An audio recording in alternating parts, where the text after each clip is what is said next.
to the entrepreneurs out there, or the aspiring entrepreneurs, the aspiring startups, especially at this time in history. You know, I started MAKO Design Invent when I was in high school. It was a side hustle. And the timing was 1999.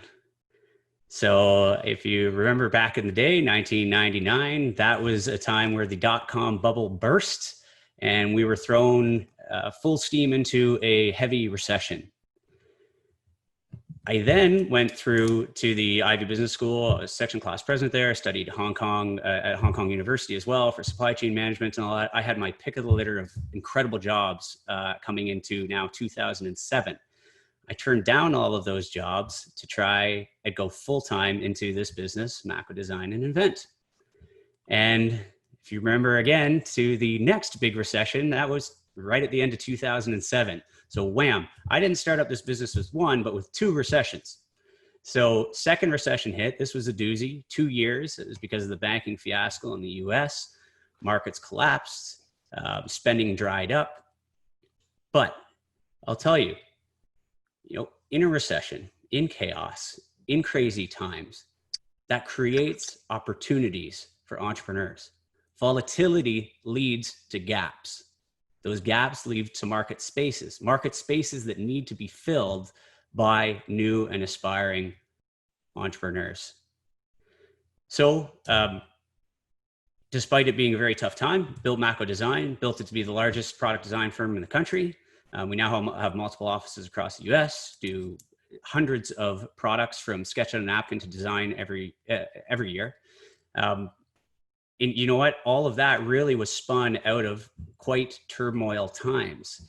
At the time back in 2007, when all these kind of big, old school, kind of archaic design houses were focusing on everybody fighting for scraps on the big corporate clients that had a few bucks left in a recession to put towards design efforts. While they were all fighting over that, I went towards the startups.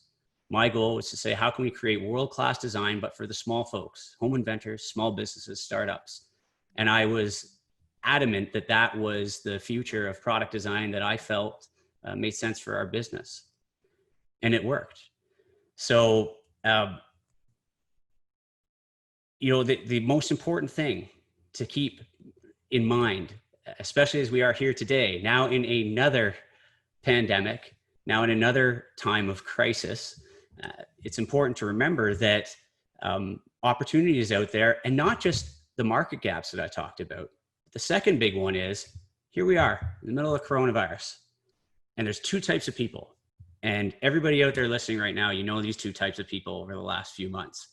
There's the people who have basically receded and are sitting on the couch and drinking heavily and wasting their time or whatever else and waiting for things to get better.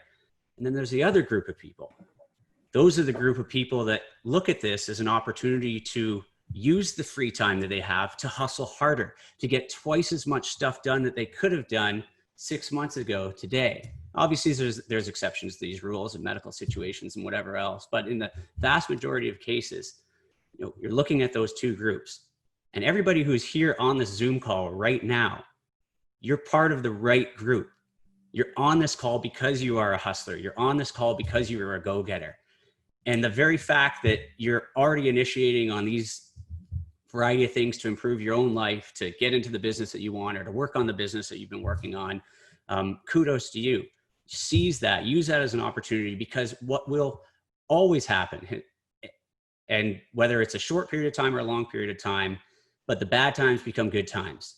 And you want to be using the bad times to build and strengthen and reinforce so that when the good times hit, you're ready to really kick some butt.